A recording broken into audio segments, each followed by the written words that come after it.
अस्य ब्रह्मणः पैदिकत्रे अनंत देवेश जगन्निवास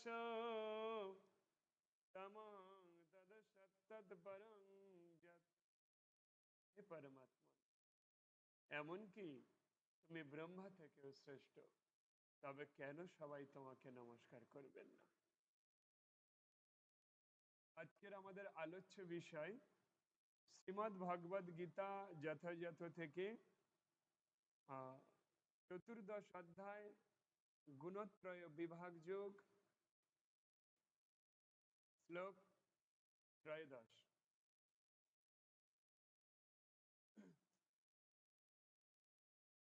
অপ্রকাশ প্রবৃত্তিশ্চ প্রমাদো মোহ এব চ তমস্তানি জায়ন্তে বিবৃদ্ধে ভরত কুরু নন্দন।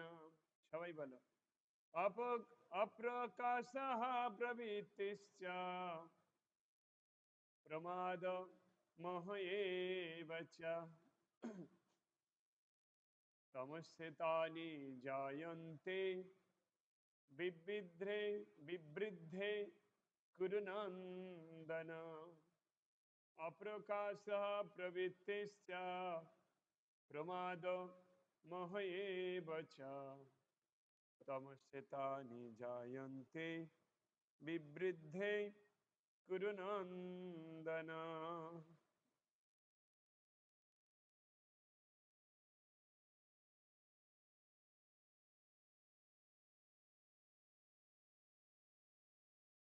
অনুবাদ: হে কুরুনন্দন,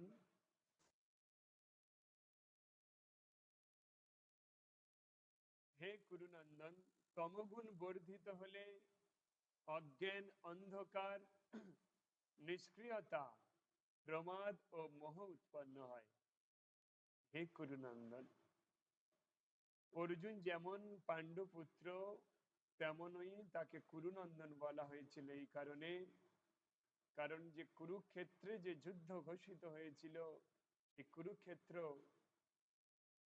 কুরুক্ষেত্র নাম বলা হয়েছিল এই কারণে, কৌরব আর পাণ্ডব, ধৃতরাষ্ট্রের সন্তানদেরকে বলা হয় কৌরব, আর পাণ্ডুর পুত্রদের বলা হতো পাণ্ডব। অর্জুনকে কুরুনন্দন বলার কারণ, বর্তমানে রাজা কুরু সংগঠনের ব্যক্তি, তাই রাজাকে পিতৃসদৃশ ধরা হয়, তাই অর্জুনকে কুরুনন্দন বলে অভিহিত করা হয়েছে। তমগুণ বর্ধিত হলে অন্ধকার, অজ্ঞান, অন্ধকার, তমগুণ যখন বর্ধিত হয় তখন সে অজ্ঞানতার অন্ধকারে নিমজ্জিত হয়ে যায়। তখন সে কোনটা হৃত কোনটা অহৃত সে অনুধাবন করতে অক্ষম হয়ে যায়। নিষ্ক্রিয়তা, সে নিষ্ক্রিয় হয়ে যায়। সে এই জড় জগৎ ভোগ করার লালসায়, এই জড় জগৎকে অধিকার করার লালসায়, আধ্যাত্মিকতায় সে সম্পূর্ণ নিষ্ক্রিয় হয়ে ওঠে। প্রমাদ ও মোহ উৎপন্ন হয়, যার ফলে মিথ্যা বস্তুর প্রতি আকর্ষণ সৃষ্টি হয়। এই সংসারে যা কিছু আপনি দেখছেন সব স্বপ্নের মতো। একজন ব্যক্তি যেমন রাতের অন্ধকারে যখন স্বপ্নাচ্ছন্ন হয়, তখন সেই স্বপ্নে সে যা দেখে, যা শোনে, সেটা কিন্তু বাস্তবে তার কোনো রূপ নেই, কিন্তু তার সেই সুখ বা দুঃখ সমানভাবে সে অনুভব করে। যেমন যদি কেউ স্বপ্নে দেখে একটা বাঘ তার ঘাড়ে ধরেছে, তাহলে সেই বাঘ রেল তাকে আক্রমণ করলে যে কষ্ট অনুভব হয়, স্বপ্নে কিন্তু একই কষ্ট সে অনুভব করে, ঠিক কিনা? আবার যদি সে দেখে তার সুখ স্বাচ্ছন্দ্য, সে বিবাহ করেছে এক সুন্দর রমণীকে স্বপ্নে, বাস্তবে বিবাহ করলে যে সুখানুভূতির সৃষ্টি হয়, স্বপ্নেও কিন্তু সে সেটা অনুভব করবে। অর্থাৎ ওদের কথাগুলো শোনা যাচ্ছে।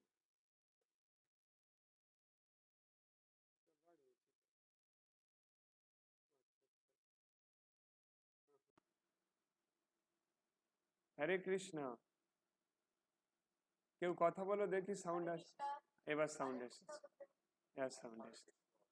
হ্যাঁ, ঠিক আছে, এবার সাউন্ড পাচ্ছি। অর্থাৎ স্বপ্নের মধ্যে আমরা যে সুখ অনুভব করি বা দুঃখ অনুভব করি, সেগুলো আদৌ সত্য নয়। স্বপ্নে যে সুখ বা দুঃখের অনুভব করছো, কিন্তু সেটা রিয়েল লাইফে যেমন অনুভব করা যায়, স্বপ্নে কিন্তু ঠিক তেমনই অনুভূত হয়। তেমনি এই দুঃখময় সংসারে তুমি যে সুখ পাচ্ছ, তুমি যে দুঃখ পাচ্ছ, তুমি যে আনন্দ পাচ্ছ, এই সবই স্বপ্নের ন্যায়।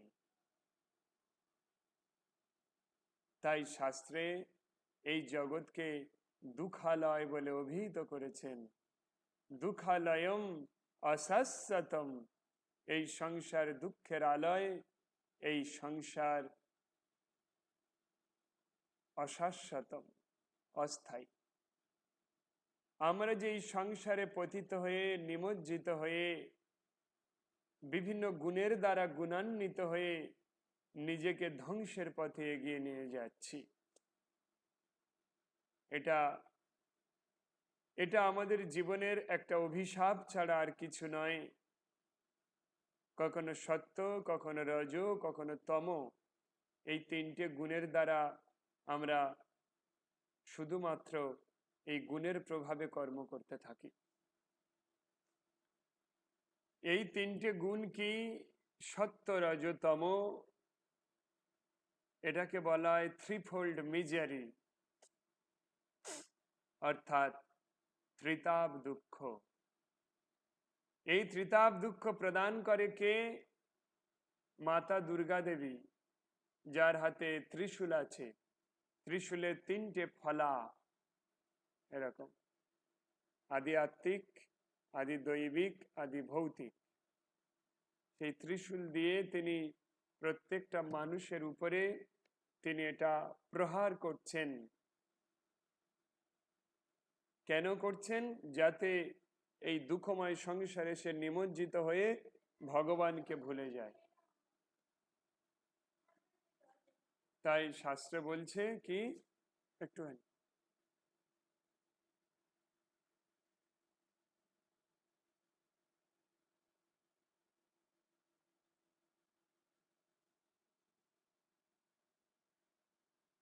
কৃষ্ণ সূর্য সম, মায়া অন্ধকার।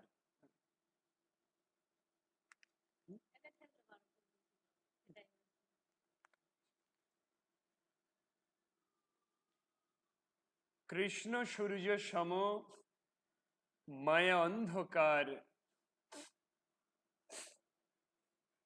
যাহা কৃষ্ণ তাহা নাহি মায়ার অধিকার।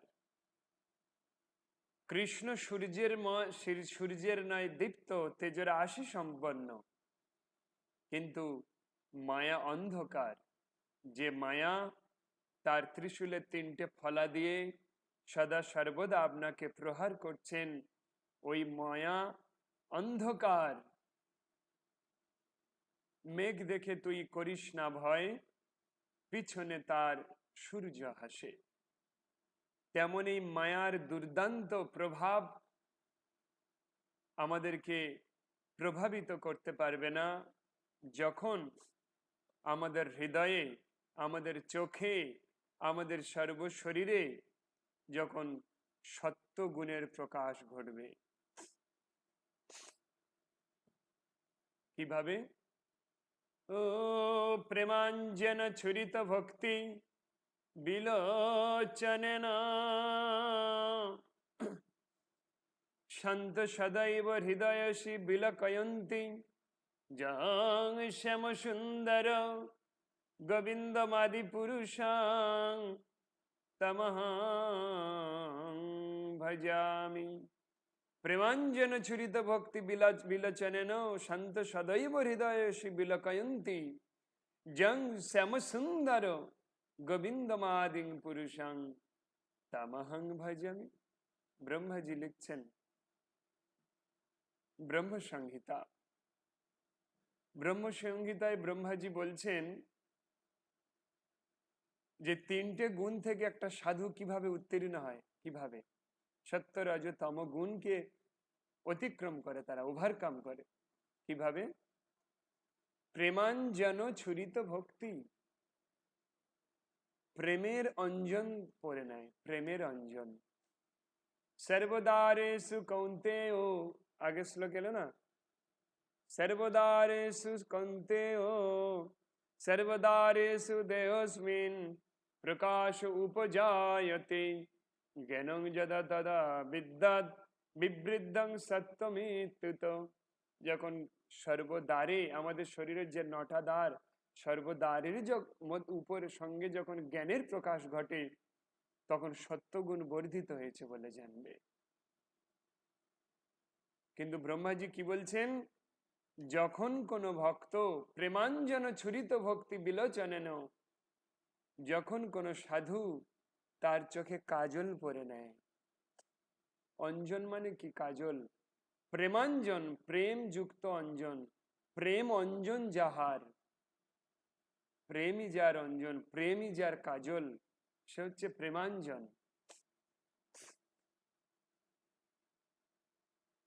শাস্ত্র সিদ্ধান্ত অনুসারে কোনো বধূ অর্থাৎ বিবাহিত মহিলা যদি সে প্রত্যহ কাজল পরে থাকে, তাহলে তার স্বামীর দৃষ্টি সবসময় তার সেই স্ত্রীর উপরে পতিত হবে, যার ফলে তার স্বামী কোনো অশুভ কর্মে প্রবৃত্ত হতে পারবে না।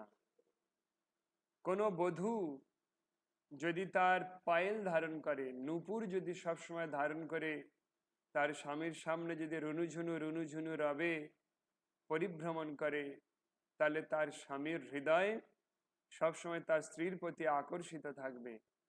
তাই নারীকে কাজল ধারণ আর নূপুর পরিধান করা শাস্ত্র সিদ্ধান্ত। তাই একটা সাধু এটা করে, বাড়ির স্ত্রীরা হয়তো করে না। আবার এটা করলে কেউ বলবে ওরে বাবা এত সাজ, না এরকম না, শাস্ত্রে এটা বলা আছে। তাই ব্রহ্মাজি বলছেন কি, একটা সাধু প্রেমাঞ্জন, সে তার চোখে প্রেমের অঞ্জন ধারণ করে নেয়, নিয়ে সে সদা সর্বদা ভগবানকে দর্শন করে সব জায়গায়।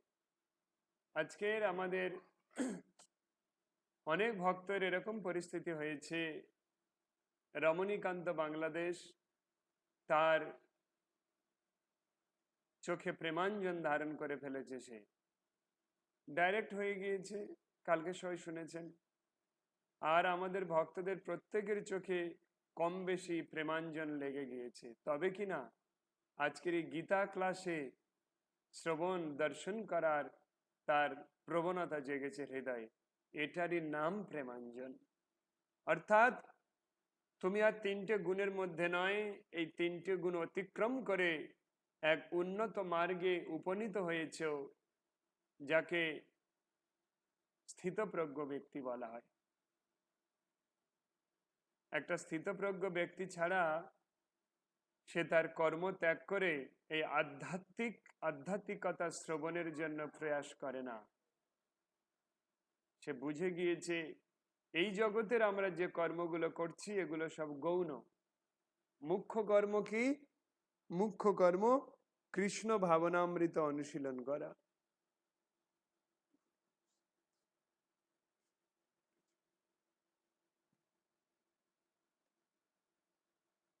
যদা সত্যে প্রবিদ্যেতু প্রলয়ং যতি দেওভ্রে তদুত্তম বিদ্যাং লোকানমলন প্রতিপাদ্যতে।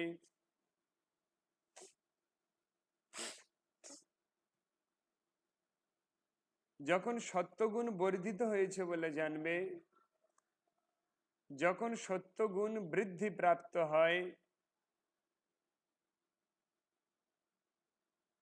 যখন সত্যগুণ বৃদ্ধি প্রাপ্ত কালে দেহধারী জীব দেহত্যাগ করেন, এবারে খুব গুরুত্বপূর্ণ বিষয় আসছে, তখন তিনি মহর্ষিদের নির্মল উচ্চতর লোকসমূহ লাভ করেন।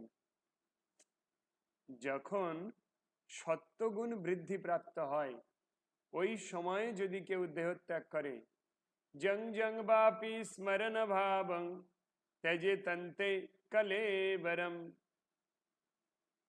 এটা সপ্তম অধ্যায় অনুসারে জীব দেহত্যাগের সময়, মৃত্যুর সময় যে ভাবে ভাবিত হয়, সে সেই শরীর লাভ করে, যে ভাবে ভাবিত হয়।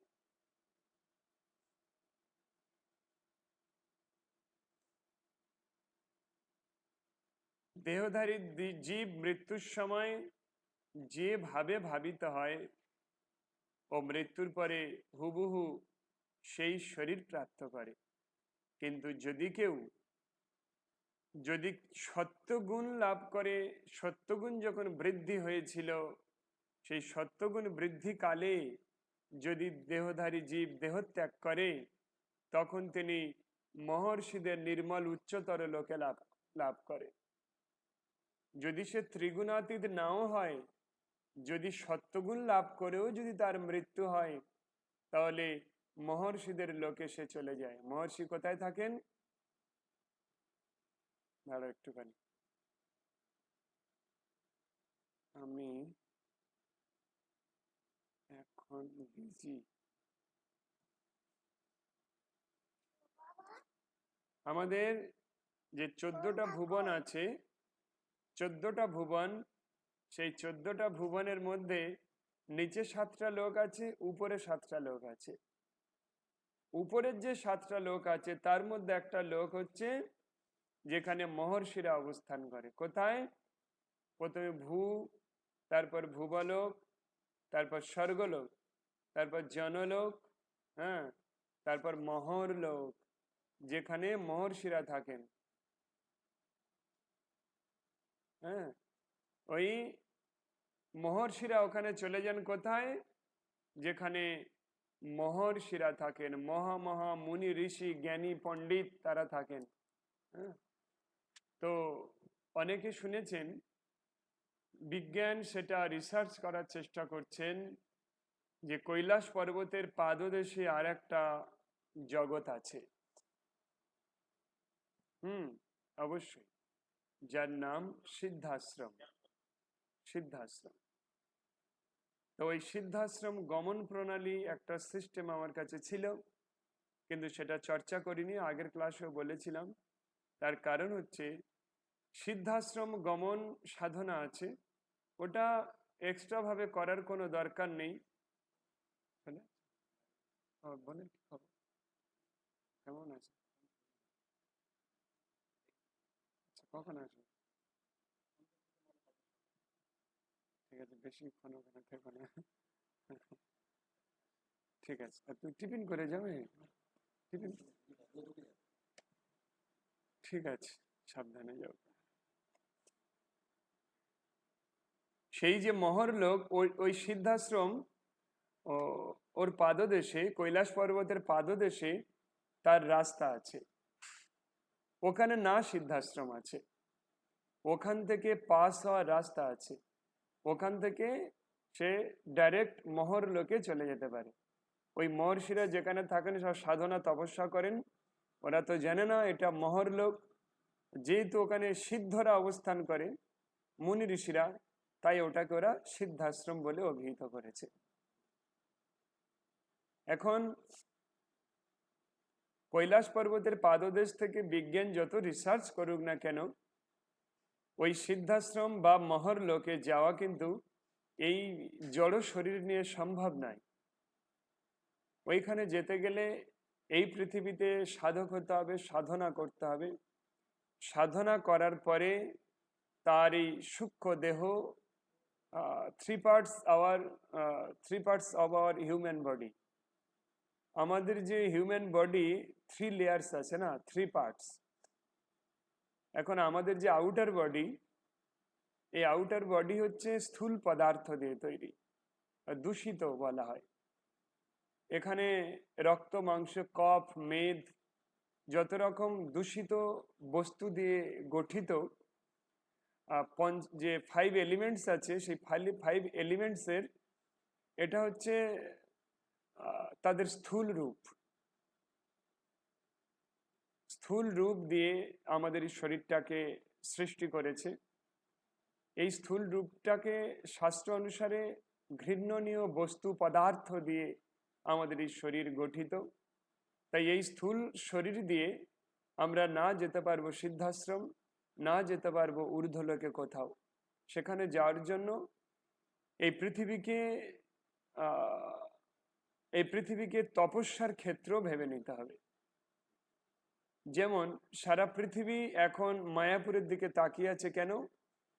মায়াপুরটা কিন্তু সাধনার জায়গা নয়, মায়াপুরটা শিক্ষার জায়গা, স্পিরিচুয়াল কলেজ। কেউ সাধনা করছে ওখানে, প্রবলেম নেই, কিন্তু বেসিক্যালি তার রূপ কি? ওটা হচ্ছে স্পিরিচুয়াল কলেজ, ওখান থেকে সব শেখা যায়। বৃন্দাবন হচ্ছে তপস্যার ক্ষেত্র, ওখানে গিয়ে তপস্যা করা যায়। তো এই পৃথিবী হচ্ছে একটা তপক্ষেত্র। আপনার তপস্যা মানে কষ্ট হবে, এটা স্বাভাবিক ব্যাপার। তাই আপনি যদি এই পৃথিবীতে যদি তপস্যা করতে পারেন, তাহলে কিন্তু আপনি ওই মহর্ষি লোকগুলো যাওয়াটা আপনার কাছে ছোট্ট একটা চুটকি মারার মতো অবস্থা হয়ে দাঁড়াবে। তার কারণ এই কৃষ্ণ ভাবনামৃত এতটা স্ট্রং, এই কৃষ্ণ ভাবনামৃত এত উন্নত একটা স্টেজ, এই কৃষ্ণ ভাবনামৃত সর্বসিদ্ধির আধার। তাই কোনো ব্যক্তি অনলি যদি কৃষ্ণ ভাবনামৃত গ্রহণ করে, তাহলে কিন্তু সে আধ্যাত্মিক জগতে চলে যাবে। কিভাবে যাবে? এই 3টে পার্টস দিয়ে শরীরের সে যেতে পারবে না। আমাদের এই আউটার বডিকে ত্যাগ করতে হবে। তার কারণ এই 14টা ভুবনের বাইরে একটা 7 লেয়ার্স আমাদের শরীরের চারিদিকে।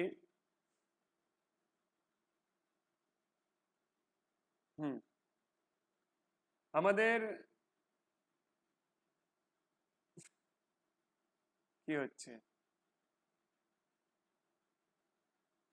আমাদের চারিদিকে, আমাদের শরীরের চারিদিকে 7টা লেয়ার অরা আছে, 7 লেয়ার্স অরা আছে। এখন এই 7 লেয়ার্স অরাটা এই 14টা ভুবনের বাইরেও আছে। সেটা কি? কঠিন আবরণ দিয়ে তৈরি। 7টা কঠিন আবরণ দিয়ে তৈরি। হ্যাঁ হ্যাঁ, তাকে বলা হয় 7টা মহা আবরণ। সেই 7টা মহা আবরণ এই স্থূল শরীর ভেদ করে যেতে পারে না। এই স্থূল শরীর সেই 7 লেয়ার্সকে ভেদ করতে অক্ষম। তাই আমাদের এই, ঠিক আছে, তাই আমাদের এই স্থূল শরীরকে পরিত্যাগ করতে হয়। স্থূল শরীর পরিত্যাগ করলেই আমাদের ভিতরে আর দুটো শরীর থাকে, একটা হচ্ছে মিডল বডি আর একটা হচ্ছে ইনার বডি, কারণ শরীর এবং সূক্ষ্ম শরীর। এই কারণ শরীর এবং সূক্ষ্ম শরীর, এই দুটো শরীরের মধ্যে আবার মিডল বডিটাকেও ত্যাগ করতে হবে। তার কারণ হচ্ছে মিডল বডি থাকা মানে তুমি প্রেত। যে 3 লেয়ার্স আমাদের যে হিউম্যান বডি, 3 লেয়ার্স।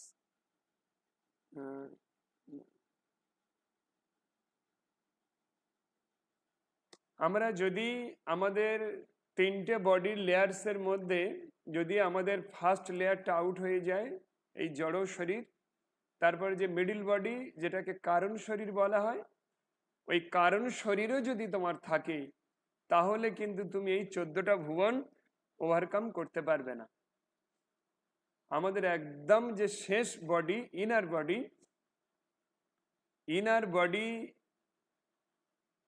বডিকে আমাদের পাওয়ারফুল করতে হবে, যে হচ্ছে আত্মা। ওই জন্য আমাদের যারা মেডিটেশনে আছো সেখানে বলা হয় मैं इस शरीर नहीं हूं, मैं इस मन भी नहीं हूं, मैं एक आत्मा हूं, मैं भगवान का अविच्छेद अंश हूं, मेरे अंदर में छुपे हुए बहुत शक्तियां भी हैं। এই জন্য আমাদের মেডিটেশন এটা বলা হয়, কারণ আমাদের প্রবণতা, আমাদের মাইন্ড যেন ডিরেক্ট একদম ইনার বডিতে চলে যায়। যতক্ষণ না তোমার এই মেন্টাল পাওয়ার ইনার বডিতে না যাচ্ছে ততক্ষণ কিন্তু তোমার এই তিনটে শরীর ধারণ করে থাকতে হবে। তাই ইসকন ফাউন্ডার আচার্য শ্রী ভক্তিবেদান্ত স্বামী প্রভুপাদ তিনি আমাদের ধ্যান দিয়েছেন মন্ত্রের মাধ্যমে ধ্যান। হরে কৃষ্ণ কৃষ্ণ কৃষ্ণ হরে হরে, হরে রাম রাম রাম হরে হরে।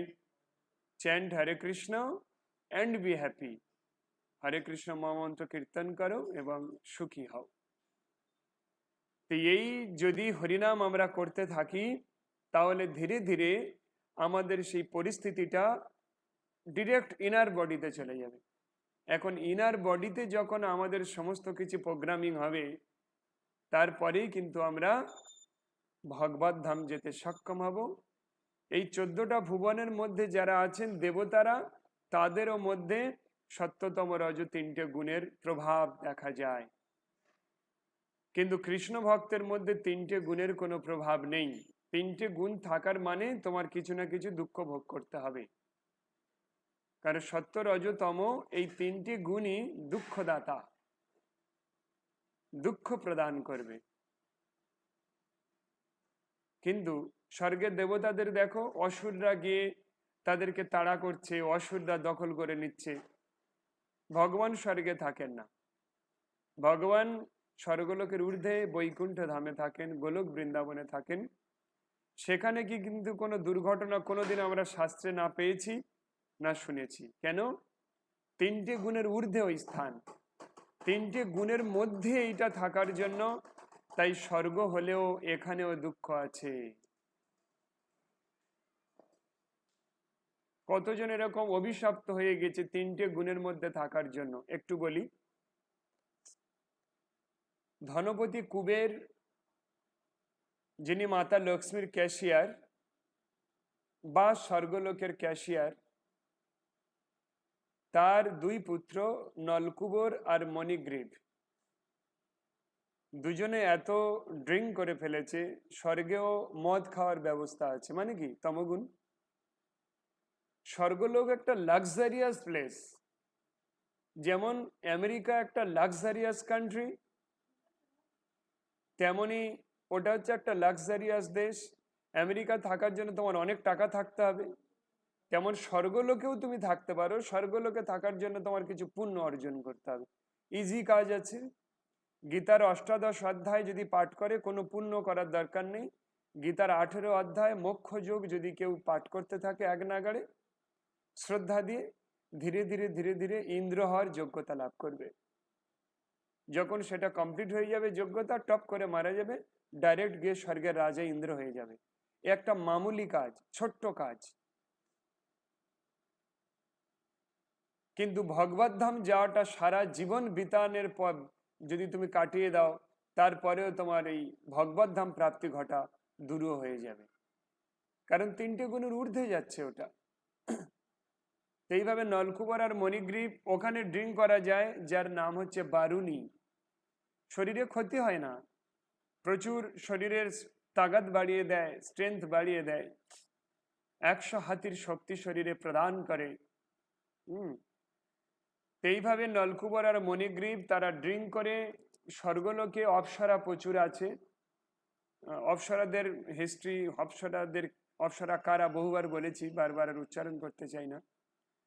একটা অপ্সরাকে নিয়ে তারা স্বর্গের পবিত্র অলকানন্দা, পৃথিবীতে যার নাম গঙ্গা, স্বর্গলোকে তার নাম অলকানন্দা, আর পাতালে তার নাম ভগবতী। ভগবতী নয়, ভগবতী।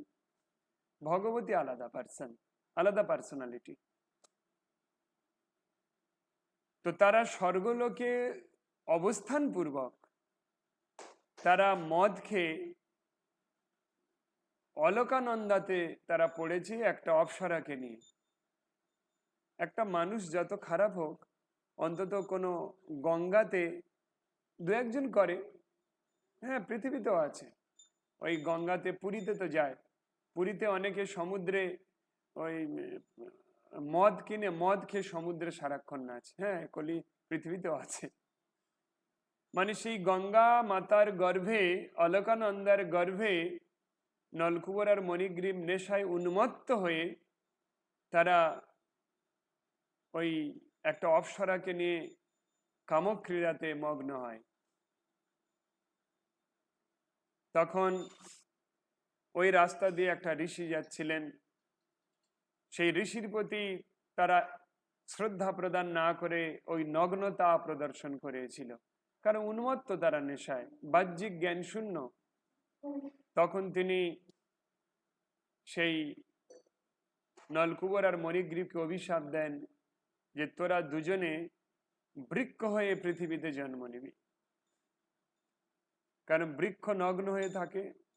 এটা ওই জয় জয় শ্রী শ্রী রাধা মাধব কি আত্মজ্ঞান লাভের পন্থা গ্রন্থে ভাগবত থেকে নেওয়া হয়েছে, ওখানে বিশ্লেষণ করা আছে, ফটো দেয়া আছে। যারা সিনেমা আর্টিস্ট, বিশেষ করে যারা বেলি ড্যান্স করে, যারা নগ্ন মূর্তি ধারণ করে খারাপ সিন করে, ওরা এই জন্মে 2000 কোটি ইউরো ডলারের মালিক হতে পারে, কিন্তু মৃত্যুর পরে ওরকম 2000 বছর ওদের গাছ হয়ে থাকতে হবে, বৃক্ষ হয়ে। আর যারা তাদের এই প্রদর্শনী দেখে আর বাহবা দেয়, ওদেরকেও বৃক্ষ হতে হবে। তার কারণ ভগবান সে এই জন্মে যা পেতে চাইবে, ভগবান এতটা দয়ালু, তিনি প্রকৃতিকে এমনভাবে সেটিং করে দিয়েছেন, প্রোগ্রামিং করে দিয়েছেন, ও যা কিছু এখানে করতে চাচ্ছে, ওর মন যা চাচ্ছে, মৃত্যুর পরে ওটাই ও পাবে, ওই শরীর ওকে প্রদান করা হবে। তো সেইভাবে তাদের দুজনকে বৃক্ষজনিতে পাঠিয়ে দেয়া হয়। তাহলে বলো, স্বর্গলোকেও তমগুণের প্রভাব আছে কিনা? না হলে তারা বৃক্ষ হলো কি করে, তারা নেশা করলো কি করে? যাই হোক, এইটুকু এখানে বলার ছিল। এরপরে আরো কাহিনী আছে, একটু শর্টে বলে দিই। তখন তারা সেই মুনিবরের কাছে তার চরণ ধরে অনুরোধ করতে থাকেন যে দয়া দয়া করে আমাদের মুক্তির উপায় বলে দিন। ওদের আবার অভিশাপ 60,000 বছর বৃক্ষ হয়ে থাকতে হবে। তখন তিনি বললেন ঠিক আছে, ক্ষমা, সাধু ক্ষমাশীল, যে তোমাদের যেহেতু আমি অভিশাপ দিয়ে দিয়েছি, 60 বছরের জন্য অভিশাপ তো ফিরিয়ে নিতে পারবো না, কিন্তু যেটাই জগতে কেউ পায় না তাই তোমাদেরকে ফের আশীর্বাদ দিয়ে দিচ্ছি। বলে কি? বলে তুমি ব্রজভূমে বৃন্দাবনের বৃক্ষ হয়ে জন্মগ্রহণ করবে, নন্দ মহারাজের উঠানে জমাল অর্জুন, দুটো অর্জুন গাছ হয়ে জন্মাবে, তাই তোমাদের নাম হবে জমাল অর্জুন। আর ভগবান কৃষ্ণ ভৌমলীলা করতে যাবেন এখন থেকে 60,000 বছর পরে। সেই ভৌমলীলা করতে গিয়ে তিনি ওই উদুখল দিয়ে তার মা তাকে বেঁধে রাখবে, তখন তিনি গিয়ে ওই তোমাদেরকে উদুখল দিয়ে টেনে তোমাদেরকে ফেলে দেবে, দিয়ে তোমাদের মুক্তি দেবেন, আশীর্বাদম। হ্যাঁ, সেই আনন্দে এই তীব্র রোদের সমস্ত কিছু তারা সহ্য করে 60,000 বছর বৃন্দাবনে তারা হাহাকার করে ভগবানের প্রতীক্ষা করছিল। হে ভগবান, তুমি কৃপা করো আর এই অধম পতিত জীবকে রক্ষা করো ভগবান। তাই ভগবানের কাছে সবসময় ওই এরকম দিনহীন ভাবে কাতর স্বরে তাকে প্রার্থনা করতে হয় এইভাবে, হে ভগবান, আমি কিছু জানি না, আমি ভক্তিহীন, আমি নরাধম, আমি এক পতিত পাপী জীব। আপনি আমাকে কোন করুণায় আমার মতো মূর্খের উপরে কৃপা দৃষ্টি প্রদান করে আমাকে ভক্তি জীবনের আশার সৌভাগ্য প্রদান করেছেন। এ আমার শক্তি নয় ভগবান, এ আমার কোনো পূর্বজন্মের স্বীকৃতি নয়, এ আপনার কৃপার আবেশ মাত্র, গুরুদেবের কৃপার আবেশ। ভগবানের কাছে দিনহীন বিনয়ী ভাবে যখন কোনো ব্যক্তি প্রপত্তি স্বীকার করে, কিন্তু যদি কেউ তার ডিগ্রির অহংকার দিয়ে প্রপত্তি স্বীকার করে তাহলে কিন্তু ভক্তি মিলবে না। বিনা প্রেম সে নাহি মেলে নন্দলালা। অহংকার ব্যক্তির হৃদয়ে প্রেম থাকে না। দেখবে এই জগতে, দেখবে যার প্রচুর টাকা আছে, প্রচুর সম্পত্তি, বাড়ি গাড়ি আছে, দেখবে ওর হৃদয় রুক্ষ হয়ে গিয়েছে, ওর হৃদয়ে প্রেম নেই। প্রেম আর অর্থ দুটো আলাদা, ডিফারেন্স। অর্থ লক্ষ্মী দেবী আর প্রেম রাধারানী। তাই বৃন্দাবনে লক্ষ্মী দেবীর প্রবেশ করার অধিকার নেই। কেন? লক্ষ্মী দেবী অর্থের অধীশ্বরী, ওখানে একমাত্র রাধারানীর রাজ চলে। প্রেম ব্যক্তিদের কাছে অর্থ থাকে না, কিন্তু তারা সম্রাট, সাম্রাজ্ঞী হয়ে যায়। তাই বৃন্দাবনে লক্ষ্মী দেবীকে প্রবেশ করতে দেননি ভগবান। কেন? যে তুমি তো অর্থের অধীশ্বরী, প্রেম কই? বিনা প্রেম সে নাহি মেলে নন্দলালা।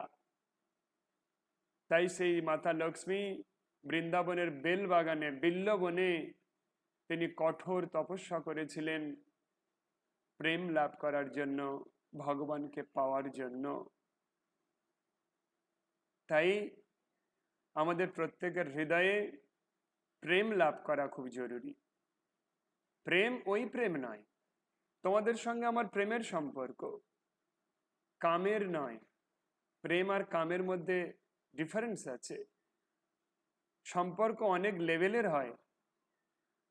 এই কাম বাসনা বাইরেও অনেক সম্পর্ক হয়, যে সম্পর্ক এই কাম বাসনার অনেক ঊর্ধ্বে, এবং সেই সম্পর্ক অনেক ঘনিষ্ঠ হয়। তাই কামনা বাসনার প্রতি নিষ্ক্রিয় হওয়াটাই মনুষ্য জীবনের ধর্ম। ভগবান এই যে সুন্দর শরীর প্রদান করেছেন, এই শরীরটা কাম ভোগ করে যারা কাটায়, তো মৃত্যুর পরে তারা কুকুর জনিতে পদার্পণ করে। একটা কুকুর কাম ভোগ ছাড়া আর কি আছে তার জীবনে? এই শুদ্ধ মনুষ্য শরীর দুর্লভ মনুষ্য জন্মে দেহি নাম ক্ষণভঙ্গুর। এই মনুষ্য জন্ম অতীব দুর্লভ, কিন্তু দেহি নাম ক্ষণভঙ্গুর। এই শরীর যে কোনো সময় ধ্বংস প্রাপ্ত হতে পারে। তত্রাপি দুর্লভ মন্যে, তত্রাপি দুর্লভ মন্যে। এর থেকেও এক দুর্লভ ব্যক্তি আছে। কে সে? বৈকুণ্ঠ প্রিয় দর্শনে। এর থেকে এক প্রিয় ব্যক্তি আছেন যিনি, যা বৈকুণ্ঠের, যিনি প্রিয়। বৈকুণ্ঠের প্রিয়কে বৈষ্ণব কি করবে? তাই এই সংসারে নিজে বৈষ্ণব হয়ে যাবে, তাহলে বৈকুণ্ঠের প্রিয় পার্সন তুমি হয়ে যাবে। আর কি বলবে সব সময়? দ্বন্দ্ব করনা রে মহাপ্রভু রে সংসারে, দ্বন্দ্ব করনা। এক বিন্দু চিন্তা করে দেখো তো একবার, ওরে আমার বলে জগতে কে আছে আর? দ্বন্দ্ব করোনা মহাপ্রভুরে সংসারে, দ্বন্দ্ব করোনা। ওরে ভালো মন্দ খাই হেরি পরিচিন্তাহীন, আরে নাই ভাবি আমি মরিব কোন দিন। দ্বন্দ্ব করোনা। এই সংসারে দ্বন্দ্বের সম্মুখীন হয় না, এই রজগুণের লক্ষণ। এই তমগুণ আর রজগুণ কা মিশ্রণ এক লক্ষণ। যখন যা হয়েছে সেটা ভুলে যাও, তোমার সংসারের যা সমস্যা আসছে, যা হচ্ছে ও ভুলে যাও। এই সংসার এরকমই, এই সংসার এরকম দুঃখদায়ক। এই সংসার যারা এসেছে, এই সংসারে সব অধপতিত জীব। আমরা সব অধপতিত জীবেরা এই পৃথিবীতে আসে। হ্যাঁ, যদি তুমি সত্যি শুদ্ধ ভালো মানুষ হতে, তাহলে তুমি বৈকুণ্ঠে না যেতে, তো মহর্ষিদের মহরলোকে থাকতে, তপস্বীদের তপলোকে থাকতে, ওখানে থেকে তপস্যা সাধনা করতে।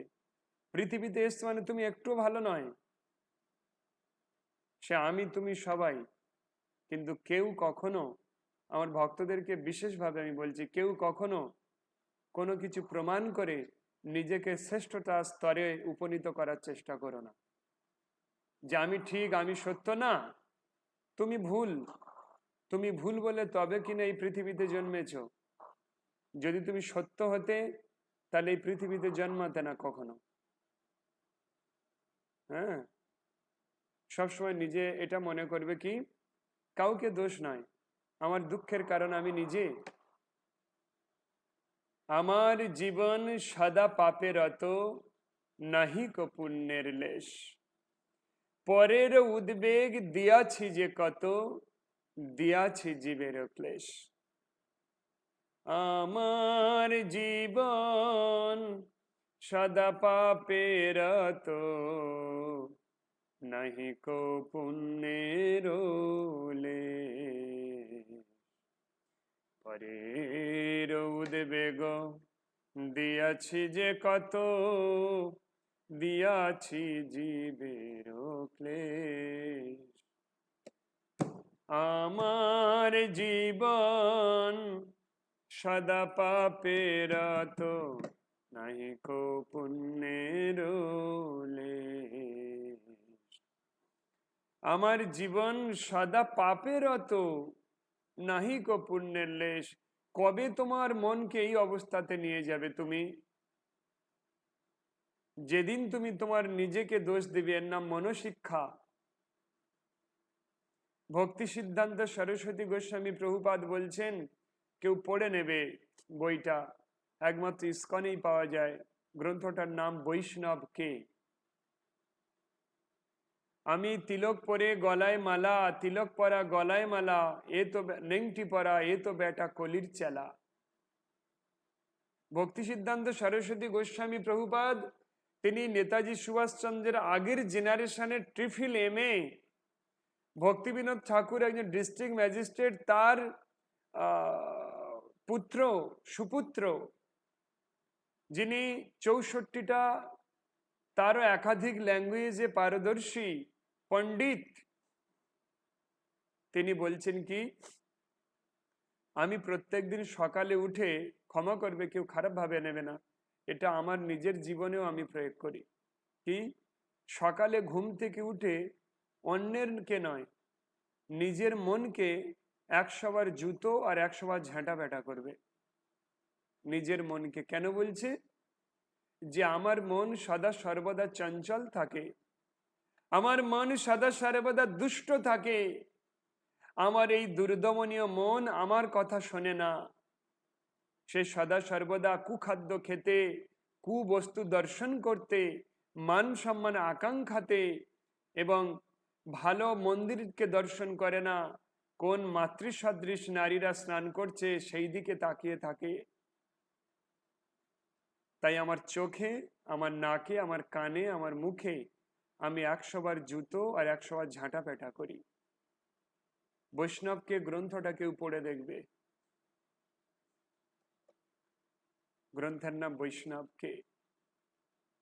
তাই আমাদের এই আধুনিক বিদ্যা তোমাকে মনুষ্যত্ব প্রদান করে না। জড় বিদ্যা যত মায়ার বৈভব, জীবকে করে গাধা। তাহলে বীরাপ্পন একজন পণ্ডিত হয়ে যেত, লাদেন একজন পণ্ডিত হয়ে যেত, কিন্তু এপিজে আব্দুল কালামকে পণ্ডিত বলা হয়েছে, সে তো মুসলিম। এপিজে আব্দুল কালাম, তাকে সমস্ত জাতির মানুষ, জাতি ধর্ম বর্ণ নির্বিশেষে তার উপদেশ বাণী শ্রবণ করে নিজের জীবন গঠন করে। লাদেনও কিন্তু তার মতো সায়েন্টিস্ট, বিজ্ঞানী। সে তার এই বিদ্যা দিয়ে মিসাইল বানিয়ে জগৎ ধ্বংস করার কাজে লেগেছিল। আবার ওই বিদ্যা লাভ করে লাদেন এই পৃথিবীর শ্রেষ্ঠত্বে উপনীত হয়েছিলেন। তাহলে জড় বিদ্যা মায়ার বৈভব জীবকে গাধা করলো কিনা? আপনার এপিজে আব্দুল কালামের ব্যাকগ্রাউন্ড চেক করে দেখুন না, তিনি বাইবেল পড়ে এই জ্ঞান লাভ করেছেন, আর না তিনি কোরআন পড়ে এই জ্ঞান লাভ করেছেন, তিনি গীতা পড়ে এই জ্ঞান লাভ করেছেন। কিভাবে করেছে তার একটু হিস্ট্রি বলি। তিনি একজন সায়েন্টিস্ট, চেন্নাইয়ে তিনি যান, অ্যাডমিশন নিয়েছেন চেন্নাইয়ে, তিনি রিসার্চ করবেন, ওখান থেকে কিছু ট্রেনিং নিতে গিয়েছেন। ওখানকার যিনি হেড, যিনি মেন প্রফেসর, তার নাম বিক্রম সারাভাই। বিক্রম সারাভাই এখন তিনি চেন্নাইয়ের সাগরের তীরে প্রাতঃভ্রমণ করতে গিয়েছেন। এপিজে আব্দুল কালাম, যত জ্ঞানী শুদ্ধ ব্যক্তিরা সব ভোরবেলা উঠেছেন। ভোরবেলা যে ওঠেননি সূর্য ওঠার আগে, তার এই সমাজে কেউ চিনবে না, আর না থাকবে তার কোনো দাম। তোমার যা বুদ্ধি যা জ্ঞান থাকুক না কেন। এমনকি অক্ষয় কুমার এখন ভোরবেলা উঠার চেষ্টা করছেন, ভোরবেলা উঠছেন। ইসকন এইসব নিউজ আছে, ওরা ইসকনের ফলোয়ার। এখন উনি সকালবেলা চেন্নাইয়ের সাগরের তটে তিনি পরিভ্রমণ করতে গিয়ে দেখেন ঠান্ডায় সমুদ্রের তটদেশে একজন সাদা শালমুড়ি দিয়ে গীতা পাঠ করছেন।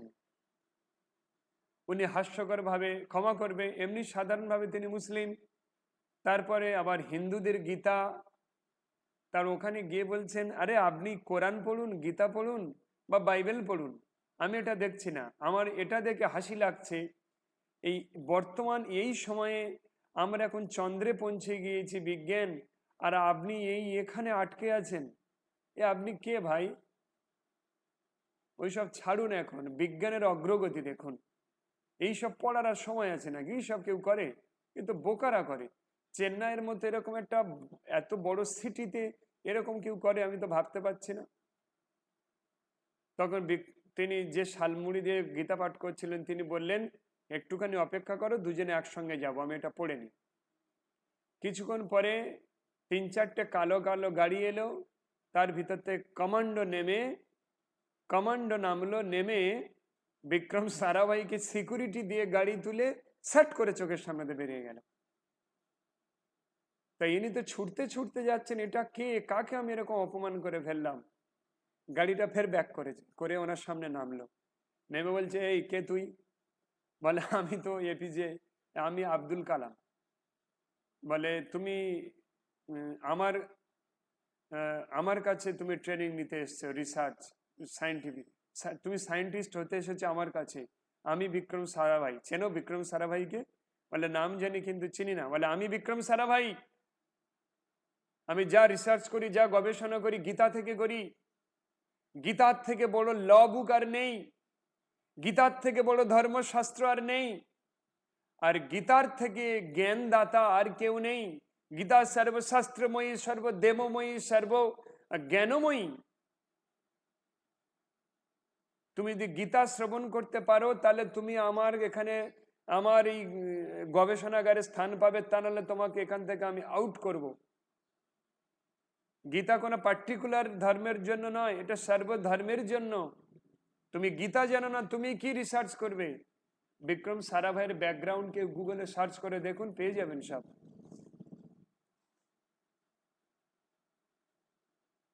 গীতা না হিন্দুর, না খ্রিস্টান, না মুসলিমের, গীতা সর্বধর্মের সম্মান নয়।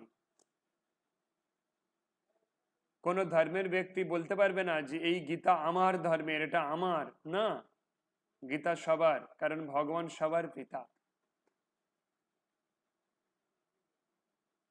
অর্থাৎ জড় বিদ্যা যত মায়ার বৈভব, জীবকে করে গাধা কিনা। গাধা বেনে গেছি সবাই আমরা। এই সংসারকে শুধু পরিচালনা করার জন্য এই বিদ্যা লাভ। সংসারে ভালো খাবো, ভালো পড়বো, এইটুকু লাভ করার জন্য বিদ্যা লাভ করেছে। এইটুকু লাভ তো, ও তো অনেক মূর্খরা আছে, তাদের পড়াশোনা করতে হয়নি, এমনি জীবন অতিবাহিত করতে পারে। অটোমেটিকলি সে একটা এডুকেটেড থেকে বেশি সুখে সে বেঁচে আছে। বিদ্যা আপনার খাওয়ায় না তো, বিদ্যা আপনার খাওয়ায় না, বিদ্যা আপনাকে অহংকার প্রদান করে। কোন বিদ্যা? জড় বিদ্যা। যে বিদ্যাতে গুরুজনকে প্রণাম করতে শেখায় না। বিদ্যাসাগর মহাশয়ের সেই ছোট বর্ণ পরিচয় ছিল, পিতামাতা গুরুজনের সদা মরা ডরি, ওটা আর বর্তমান কোনো বইয়ে নেই। আকাশ আমার শিক্ষা দিল উদার হতে ভাইরে, কর্মী হওয়ার মন্ত্র আমি বায়ুর কাছে পাইরে। পাহাড় শিখায় মোহন মহান হয়ে যেন ভাই তাহার সমান। এসব আর পাওয়া যায় না। নেই, ওইসব আর শেখার দরকার নেই। এখন আমার ছেলে সিবিএসসি বোর্ডে ক্লাস 8-এ সানিয়া মির্জা, বিরাট কোহলি এদের ফটো দিয়েছে, এদেরকে পড়ে পরীক্ষায় পাশ করতে হবে। আরে ওখানে না দিল ভগবানকে, না দিল নেতাজি, বিবেকানন্দ, এদের বই এগুলো দেখছি না, আর না নেতাজিকে দেখছি না বিবেকানন্দকে দেখছি। সিবিএসসি বোর্ডের ইংলিশ মিডিয়ামে বিরাট কোহলির ফটো দিয়েছে, সানিয়া মির্জার ফটো দিয়েছে, এরা খেলোয়াড় ভারতের। আরে ভগবানের কোনো অস্তিত্ব নেই, তো গাধা হবে না তো কি হবে? জড় বিদ্যা যে তার মায়ের বৈভব জীবকে করে গাধা, কেমন গাধায় রূপান্তরিত হবে? হ্যাঁ, তাহলে আমাকে বিরাট কোহলি হতে হবে।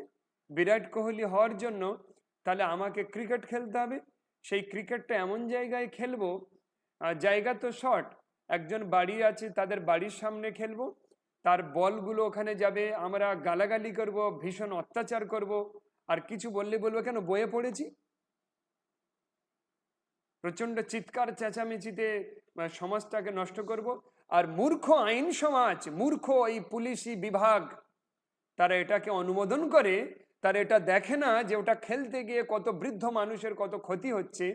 হ্যাঁ, খেলুক, অন্য কোনো জায়গায় একটা মাঠ তৈরি করে খেলুক, এমন একটা প্লেসে খেলছে। এই মূর্খ পুলিশ সমাজ তারা এটা দেখছে না, ওরা বলছে এটা একটা সমাজের ভালো জিনিস, খেলা বন্ধ করা যাবে না, ধর্ম বন্ধ হয়ে যাক, খেলা বন্ধ করা যাবে না, ধর্ম বন্ধ হয়ে যাক ওদের খেলার জন্য। মূর্খ কেন? জড় বিদ্যার প্রভাবে সে মূর্খ ছাড়া তার কিছু হয় না। লাদেন বীরাপ্পন্ত জড় এই বিদ্যা লাভ করার পরে মূর্খ টেরোরিস্ট হয়েছে। আপনি দেখুন এই জগতে যারা বড় বড় টেরোরিস্ট, ওদের থেকে এডুকেটেড আপনি নন। যারা এই পারমাণবিক বোমা সৃষ্টি করছে,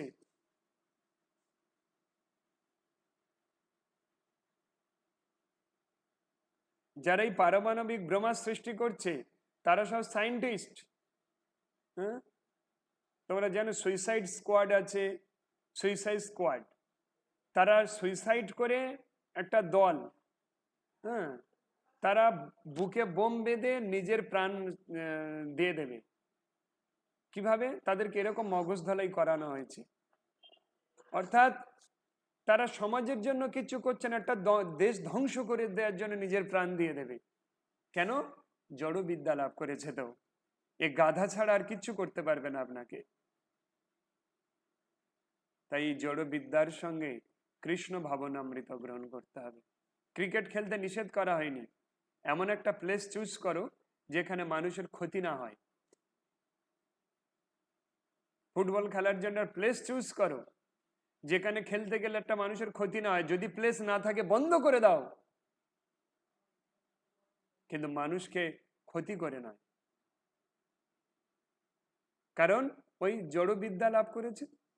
আর বিরাট কোহলিকে তো পড়েছে, ও কি শিখবে? ও তো বিবেকানন্দকে পড়েনি। বিবেকানন্দকে পড়লে তবে তো মেডিটেশন শিখবে। নেতাজিকে তো পড়লে তবে তো সে সোশ্যাল ওয়ার্ক শিখবে, তবে তো স্বাধীনতা বুঝবে। বিদ্যাসাগরকে পড়লে তবে তো জ্ঞান লাভ করবে। রবীন্দ্রনাথকে পড়লে তবে তো হৃদয় ছন্দ আসবে। হ্যাঁ, এসব পড়বে না ও। ও পড়বে বা কি করে? তোমার স্কুল কলেজ ধীরে ধীরে এদেরকে তুলে দেবে, বিরাট কোহলিকে দেবে, এবারে ওই একেও দিতে পারে, সিনেমা আর্টিস্টদেরকে দেবে, সিনেমার ভিলেনকে দেবে, তাদের পড়তে হবে। জিকেতে এইগুলো রয়েছে না, এইসব নয়। A for Arjun, A for apple নয়, B for Balram, B for ball নয়, সি ফর চৈতন্য, হ্যাঁ, সি ফর চ্যালেঞ্জ নয়। আধ্যাত্মিক প্রেরণা দিতে হবে, তবে এই জড় বিদ্যা তোমাকে গাধা থেকে মানুষে রূপান্তরিত করবে। এই জড় বিদ্যায় বিদ্যান আমাদের গ্রামের দিকে অশিক্ষিত মূর্খ মানুষেরা, অশিক্ষিত মূর্খ মানুষেরা তারা তার বাবা মার পাতে দুমুঠো ভাত দিয়ে খায়। আর তোমরা ভালো ভালো সিটিতে তোমরা শিক্ষিতরা তোমরা কি করো? তোমাদের বিবাহের পরে আলাদা ফ্ল্যাট নিয়ে চলে যাও। শিক্ষিত এডুকেটেড ফ্ল্যাট নিয়ে অন্য জায়গায় চলে যাও, আর এই বুড়ো বুড়িদের সঙ্গে থাকা যাবে না। কিন্তু আমার গ্রামের ভাইয়েরা মূর্খ হতে পারে, এদের এদের গায়ে হয়তো 10 দিন সাবান মাখিনি, গায়ে থেকে দুর্গন্ধ বেরোচ্ছে, কিন্তু এর ওই বৃদ্ধ পিতামাতার পাতে দুমুঠো ভাত দিয়ে খায়। কেন? এরাই তো জড় বিদ্যায় বিদ্যান নয়। এই জড় বিদ্যা তো তোমাকে এটাই শেখাবে। আমার ঠিকানা সেই বৃদ্ধাশ্রম। তুমি দেখাও একটা গ্রামের ছেলে, কলকাতার মানুষ তো অনেক রোজগার করে, তার বাবা মাকে নিজের বাড়িতে রেখে আয়া রাখতে পারতো তো। কিন্তু আমার গ্রামের লোক 300 টাকা 450 টাকা আজও রোজে ইনকাম করে। ফ্যামিলি 10 জন, সেই পিতামাতাকে নিয়ে ঝগড়া অশান্তি যাই হোক, তাদের নিয়ে একসঙ্গে খেয়ে পরে বেঁচে থাকে 400 টাকা রোজে। আর তুমি কলকাতার, দিল্লি, বোম্বে হাই সোসাইটির মানুষ, তোমার দিনে 1 লক্ষ টাকা ইনকাম, তুমি তোমার পিতামাতাকে বৃদ্ধাশ্রমে পাঠিয়েছ। কে বললো তুমি বিদ্বান? গাধায় রূপান্তরিত হয়েছে। তাই বলছে, কৃষ্ণাশ্রয় বিনা দুঃখের নাহি কমোচন, থাকিল বা বিদ্যাকুল কোটি কোটি ধন। কৃষ্ণাশ্রয় বিনা দুঃখের নাহি কমোচন, থাকিল বা বিদ্যাকুল কোটি কোটি ধন।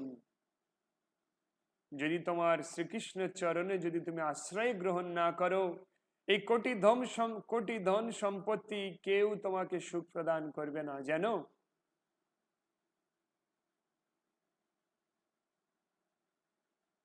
মাতা সীতার পিতা মহারাজ জনক, তাকে রাজর্ষি বলা হতো। তিনি রাজা হলেও ঋষির মতো থাকতেন। তার রাজকোষ থেকে তিনি কখনো একটা স্বর্ণ মুদ্রা নিয়ে নিজের প্রয়োজনে ব্যবহার করেননি।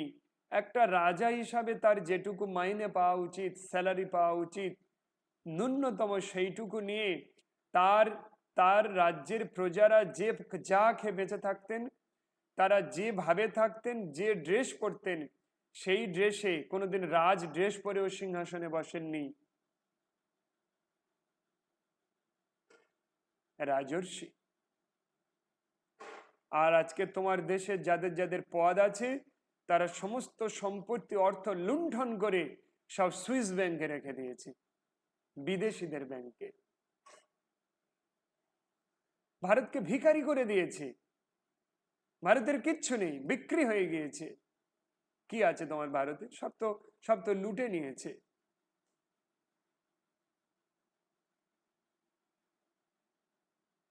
তুমি এইরকম একটা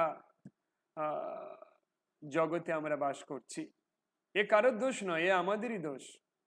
আপনি কর্ম দোষে আপনি ডুবিনু। আমরা এখানে নেতা মন্ত্রীদের দোষ দিচ্ছি না, এইগুলো হচ্ছে আমাদের দোষে। কেন? আমরা কোন জন্মের কোন অপরাধী পাপী, তাই এইরকম একটা রাজ্যে বাস করছি। এ আমাদেরই দোষ, আমাদেরই পাপের ফল আমরা ভোগ করছি। আপনি কর্ম দোষে আপনি ডুবিনু। তোমার নিজের কর্মফল তুমি নিজেই তুমি ভোগ করবে। তোমার দুঃখের কারণ তুমি নিজে, তোমার দুঃখের সোর্স তুমিই বানিয়েছো, আর কেউ নয়। তাই এখনো সময় আছে, গুরু আজ্ঞা পালন করো, ধর্ম পালন করো, গীতা পাঠ করো, ধর্মের পথে চলো। অধর্ম লাভ করে কোটি হস্তির অধিপতি হওয়ার থেকে, ওই গঙ্গা মায়ের স্তোত্রে আছে যে গঙ্গাহীন দেশে আমি 1 কোটি হাতির মালিক হয়ে বেঁচে থাকতে চাই না। এখানে কি বুঝিয়েছে তোমরা কেউ বুঝতে পারোনি। 1 কোটি হাতিকে যে ভরণ পোষণ করতে পারে, তার কত আছে তাহলে। এরকম সম্রাট হয়েও আমি এমন দেশে বাস করতে চাই না যেখানে সুরধনী গঙ্গা নেই, যেখানে বৈষ্ণব নেই। আমি সেখানে ক্রিকলাস বা কুকুর হয়ে, বলছে গঙ্গার তীরের ক্রিকলাস কুকুর হয়ে, গঙ্গার তীরে রাস্তার কুকুর হাড় বেরিয়ে গিয়েছে, এরকম কুকুরও যদি আমার জন্ম হয়, আর যদি সেটা গঙ্গার তীরে যদি আমি থাকি, তাহলে ওটাই আমি মেনে নেব। কিন্তু কোটি হস্তির অধিপতি হয়ে ধর্মহীন প্রদেশে আমি থাকতে চাই না। কারণ আমাদের হৃদয়ে যেদিন এই বুদ্ধি আসবে যে এই পৃথিবীতে আমরা যারা আছি, এই পৃথিবীটা আমাদের বাড়ি নয়, এই তিনটে গুণের দ্বারা আকৃষ্ট হয়ে এটা আমার আমার মনে হয়। আমার আমার ভাইরে করিও না রে, নয়ন মুদিয়া দেখো সবই অন্ধকার। ভাইরে আমার আমার ভাইরে করিও না আর, একবার নয়ন মুদিয়া দেখো সবই অন্ধকার। তুমি এই আমার আমার করছো এই কারণে তুমি সত্যগুণে রজগুণে বা তমগুণের দ্বারা অভিভূত, তবে কিনা তুমি আমার আমার করছো। এই ত্রিগুণাতীত ব্যক্তি কখনো এটা আমার ওটা আমার বলে না। তোমার এই সংসারকে তুমি তোমার মনে করছো। আমি খুব কষ্ট করে রচনা করেছি, এই বড় বিল্ডিং আমি রচনা করেছি আমার। তখনই তুমি বুঝে ফেলবে এই সত্য রজ তমগুণের দ্বারা প্রভাবিত, এ রজগুণ সম্পন্ন ব্যক্তি, তাই আমার আমার করছে না। আমার বলে কিছু নেই এখানে, এসব ভগবানের, তোমার অধীনে রাখা হয়েছে। ভগবান কৃপা করে এত কিছু তোমাকে দিয়েছেন কিছুদিনের জন্য। দেখো টাকা আজ তোমার হাতে, কাল ওর হাতে। এই বাড়ি তোমার বাবার হাতে ছিল, এখন তোমার হাতে আছে, পরে আরেকজনের হাতে চলে যাবে। এ শুধু মালিকানা দেয়া আছে, অধিকার দেয়া নেই। অনেক সময় মালিকের অধিকার থাকে না। কোনো যদি জমি থাকে সরকারের, যে ভেস্টেড ল্যান্ডগুলো সরকারের, তো কিন্তু সরকারের অধিকার নেই। সরকার ওদেরকে তুলে দিলে আবার পুনর্বসতি দিতে হয়। অর্থাৎ তুমি এখানে মালিক কিন্তু তোমার অধিকার নেই, কারণ এটা জেলখানা। জেলখানার ভিতরে প্রত্যেকের আলাদা আলাদা সিট আছে, আবার প্রত্যেকে থালাও দেবে খেতে। তার মানে কি ওই থালা তোমার না, ওই সিটটা তোমার, সব সরকারের। তুমি একটা পাপী ব্যক্তি, তাই তোমাকে জেলে রাখা হয়েছে কিছুদিনের জন্য, থালা বাসন দেয়া হয়েছে। তেমনি পৃথিবী নামক জেলখানাতে আমরা এখানে আবদ্ধ হয়ে আছি। অনুরোধ করছি প্রত্যেক দিন বারবার সবাইকে, যেন আমরা এই সংসারটা আমাদের জীবনের শেষ কথা মেনে না নিই। এ শেষ কথা নয়, এই সংসার একটা দুঃখময় প্লেস, এর বাইরে জগৎ আছে তোমরা জানো না। এই তোমাদের সিংহ দুয়ার, এই তোমাদের পৃথিবী, এর বাইরে জগৎ আছে তোমরা মানো না, তোমরা নিজেই জানো না। বুঝলে? এই সংসারের বাইরে তো জগৎ আছেই, এই পৃথিবীর বাইরেও জগৎ আছে। খিড়কি থেকে সিংহ দুয়ার, তোমার এই খিড়কির গেট থেকে সিংহ দুয়ার পর্যন্ত তুমি মনে করো এটাই তোমার পৃথিবী। না, এই তোমার সিংহ দুয়ারে না। এ তো ক্ষুদ্র জ্ঞান বিশিষ্ট, বা একটা সায়েন্টিস্টও ক্ষুদ্র জ্ঞান বিশিষ্ট, সে এর বাইরে নেই। বড়জোর একটা সায়েন্টিস্ট অতল এই পৃথিবীর উপরে ভূবলোক পর্যন্ত তার জ্ঞান, ওর উপরে কোনো জ্ঞান নেই। ওর উপরে জ্ঞান নিতে গেলে ও এবার চর্চা করবে, এবার রিসার্চ করবে। এসব রিসার্চেবল নয়, নট রিসার্চেবল, এ রিসার্চের বাইরে। একটা মহাজ্ঞানী বুদ্ধিমান সায়েন্টিস্ট পর্যন্ত পৃথিবীর সবচেয়ে কাছের, ক্ষমা করো, আমাদের একটা প্রভু তার লেকচারে বলছিলেন যে বড় বড় সায়েন্টিস্টরা যারা এই এত গবেষণা করে, প্লেন, রকেট, কার, প্লেন, এইগুলো এত কিছু তৈরি করছে, শুধু পৃথিবীর উপরে ভূবলোক, পৃথিবী আর ভূবলোকের মিডিল এই সূর্য চন্দ্র গ্রহ তারকা রাশি। উনি বলছে রাতে আমার টয়লেট ফেলে তো ভূবলোকের টয়লেট করতে যাই। আর বিজ্ঞানীরা ওখানে যাওয়ার জন্য এত কিছু আবিষ্কার করেছে, বেকার সময় নষ্ট করেছে। উনি একটা ক্লাসে মানে হাস্যকর ভাবে এটা বলেছিলেন, কি খারাপ কথা বলেননি। আর উনি টয়লেট করেন ওখানে সেটাও বলছেন না, জাস্ট একটা উদাহরণ, এটা বোঝাতে চাচ্ছেন যে এটা আমাদের কাছে বিজ্ঞানী এইটার মাধ্যমে এই যে গ্রহ নক্ষত্র, যে স্পেস, কক্ষপথ, এটা কি? ভূ আর ভূবলোকের মিডিলে তো, এ তো আমাদের বাড়ির কাছের ব্যাপার। বিজ্ঞান এইটুকুর মধ্যে বেকার সময় নষ্ট করছে, ওইসব সময় নষ্ট করো না, ওই সময়টা ধর্ম করে ভগবত ধামে চলে যাও। এখানে এই সব গবেষণা করে সময় নষ্ট করে কোনো লাভ নেই। ভূর, তারপর ভুব, তারপর স্বর্গ, তারপর জনলোক, তারপর মহরলোক, তারপর তপলোক, তারপর সত্যলোক। এই 7টা ভুবনের ঊর্ধ্বে বিরজা নদী, বৈকুণ্ঠের গড়খাই, তারপরে অযোধ্যা, তারপর দ্বারকা, তারপর মথুরা, তারপর গোলক বৃন্দাবন, তারপর নবদ্বীপ, সব ঊর্ধ্বলোকে আছে। আর তোমার বিজ্ঞান এই সামান্য ভূবলোক আর ভূলোকের মিডিলে কোথায় কি গ্রহ আছে, কোথায় কি স্পেস আছে, কি হবে এই জেনে? কি হবে, কি জেনে কি হবে? এই জেনে কোনো লাভ নেই। শাস্ত্র পড়লে এমনি সব জেনে যাবে, সব আছে, দেখতে পাবে। একটু কেউ বুদ্ধি দিয়ে বলো এটা জেনে লাভটা কি হবে? এইটা জানার পরে কি হবে? সময় নষ্ট হবে, বৃদ্ধ হয়ে যাবে, আবার মৃত্যুর পরে মানুষ আর হবে না, পশু পাখি হবে। কারণ মানুষ হয়ে তুমি ধর্ম করনি, রিসার্চ করতে কাটিয়ে দিয়েছো, কি লাভ তাতে?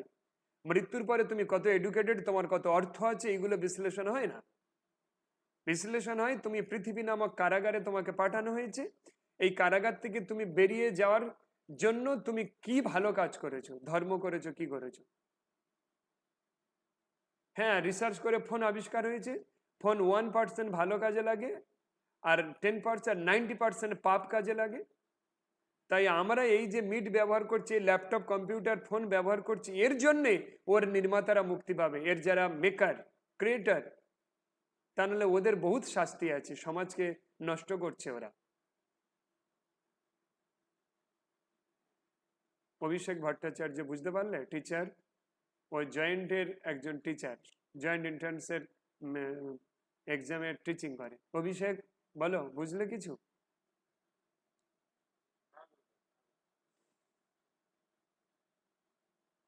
আমাদের লাইফটাকে আমরা সঠিক সিদ্ধান্তে আনতে, বেকার সময় নষ্ট করছি সবাই আমরা।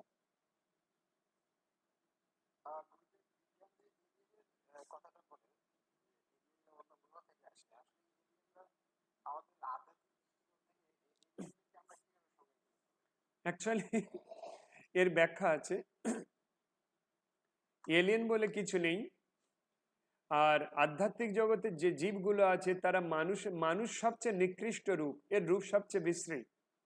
উন্নত লোকের যে জীবগুলো আছে ওদের রূপ অতীব সুন্দর এবং ওদের সূক্ষ্ম দেহ। আর আমাদের এই পৃথিবীতে সমুদ্রের তটে এদেরকে দেখা যায়। কিভাবে দেখা যায়? এলিয়েন্স নয় ওরা, ওরা অপ্সরা। আমার নিজের পরিচিত একজন আমাদের এই মন্দিরে আসে, আমাদের 2-3টে পরে বাড়ি, ওনার নাম সমর প্রভু। উনি পূর্ণিমার রাতে বহুবার অপ্সরাদেরকে দেখেছেন, এই উড়তে উড়তে উড়তে উড়তে চলে যাচ্ছে। তো এইরকম কিছু সমুদ্রের তটদেশে বিশেষ কিছু তিথিতে সাধনা না করেও দূর থেকে দেখা যায়। এরকম কিছু কেউ দেখেছিল, সেটাকে ওরা এলিয়েন্স নাম দিয়েছে। কিন্তু ওই ওই আবতার, আবতার বলে একটা মুভি আছে, দেখবে, ওই ওদেরকে এলিয়েন্স এর মতো সব। হ্যাঁ, ওই, এটা একটু ক্লিয়ার করে দিই, এটা ক্লিয়ার করে দিই। অর্থাৎ এলিয়েন্স বলে কিছু নেই, এরা সব উন্নত প্রজাতির জীব। ওই ভূর্ভুবস্ব জনময় সূর্যলোকেও জীব আছে, তারা মুক্ত জীব। তারা কখনো কখনো এই পৃথিবীর, যেমন এই জেলের আশেপাশে যদি যারা বাড়ি বা দূরে বাড়ি, তারা কি মাঝে মধ্যে দেখতে যায় না, দেখি জেলে এদের কি হচ্ছে, কিরকম ভাবে আছে। তেমনি ঊর্ধ্বলোকের ওই উন্নত জীবেরা এই পৃথিবীর এই জেলখানায় আবদ্ধ জীবেদেরকে দেখার জন্য যে মাঝে মধ্যে ওরা পরিভ্রমণ করতে আসে। তখন কোনো সৌভাগ্যবান হয়তো দেখে ফেলে। এটা একজন দেখেছিলেন, ওই সদ্গুরুরকে আপনারা কেউ তার চ্যানেল ফলো করেন কি জানি না, সদ্গুরু বলে একজন আছেন তামিলনাড়ু। তো উনি এটা দেখেছেন, উনি বিশ্লেষণও করেছেন যে না, এ আধ্যাত্মিক জীব, এই বিজ্ঞানীরা মিথ্যা ওদেরকে এরকম এলিয়েন নাম দিয়ে একটা কদাকার রূপ সৃষ্টি করেছে। যেমন তোমরা ওই এর যে বইটা, এর যে মুভিটা আছে, ওই কই মিল গায়া, হ্যাঁ, ওতে দেখবে, আমি এই সব মুভিগুলো একটা দু দেখি যেখানে এরকম মানে রহস্যময় বিষয় আছে। ওখানে ওই একটা এলিয়েন বানিয়েছে, যে ওই মুখটা গরুর মতো এনেছে, সব ফলস, এরকম কিছু নেই। এটা অলিক কল্পনা মাত্র, আর কিছু নয়। আর ওরা সব দেবতা, উন্নত জীব। হ্যাঁ, ওরা পৃথিবীতে আসে, কখনো কেউ সৌভাগ্যবান দর্শন করতে পারে। হ্যাঁ, এইসব বিজ্ঞানের গবেষণা একটা ক্ষুদ্র গবেষণা, একটা ক্ষুদ্র সিদ্ধান্ত, এইটুকু। সায়েন্স তার গবেষণা যেখানে সমাপ্ত করেছে, আর ফিলোসফি সেখান থেকে শুরু। হুম, ফিলোসফি গবেষণা সেখান থেকেই শুরু হয়েছে। বিজ্ঞানকে মিথ্যা বলা হচ্ছে না, কাজে লাগছে, কিন্তু এটা সীমিত ধারণা, এটা অনুমানের উপরে ভিত্তি করা। হুম।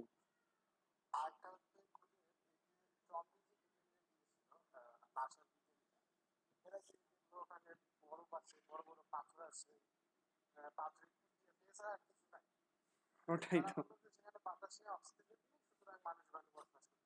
হ্যাঁ,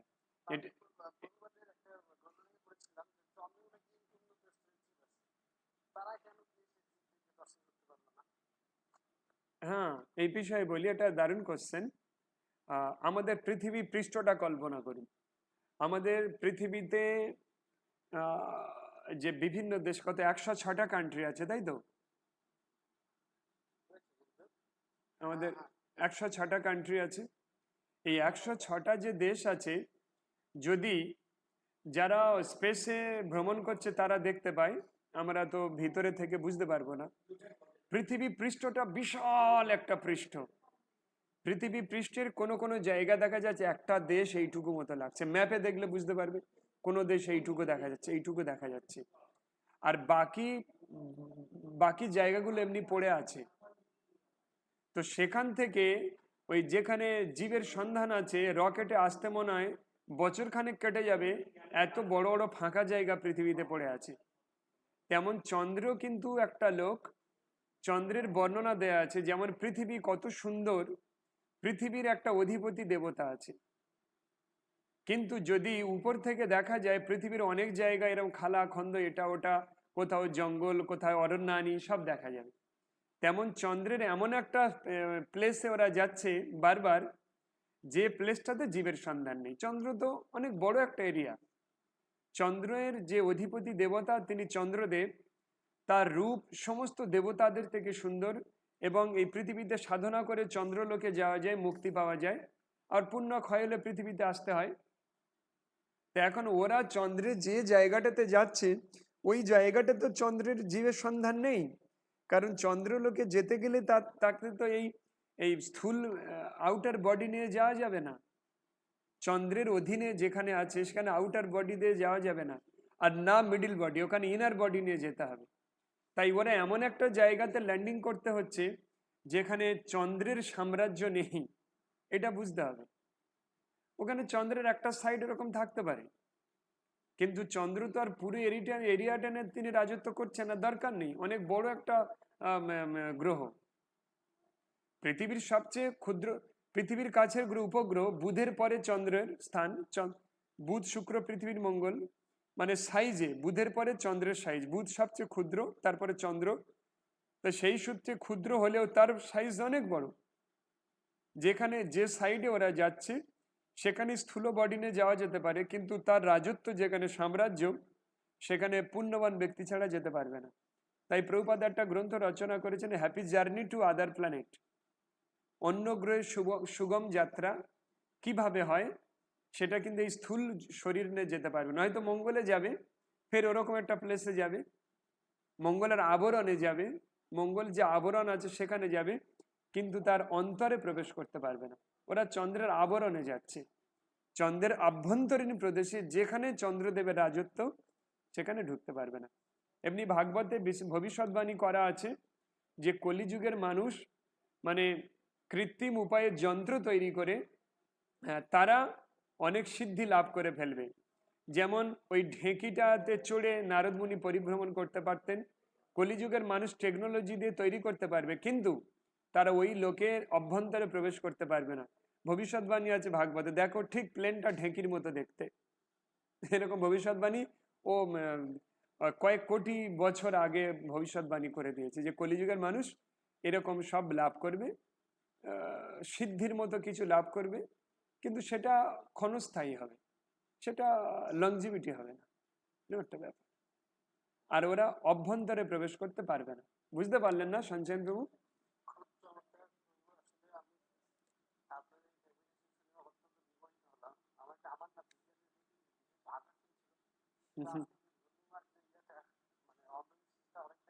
হ্যাঁ, ওরা বেকার সময় নষ্ট করছে জীবনের। কি লাভ হবে তাতে? এগুলো করার পরে লাভটা কি? এই পৃথিবীতে আমি কি করতে এসেছি এইটা জানতে হবে আগে। আমি সায়েন্টিস্ট হয়ে গবেষণা করব এটা জানা নয়। তুমি কি করতে এসেছো, তোমার এইম কি, তোমার উদ্দেশ্য কি? তোমার উদ্দেশ্য, পৃথিবীতে আসার উদ্দেশ্য, এই পৃথিবী একটা জেলখানাতে এসে আমরা যন্ত্রণা ভোগ করছি, এখান থেকে মুক্তি পেয়ে আমার বাড়িতে ফিরে যাওয়া, এটাই আমার উদ্দেশ্য। Who is actually aim? What is actually aim? আচ্ছা, অভিষেক বচ্চন বলো।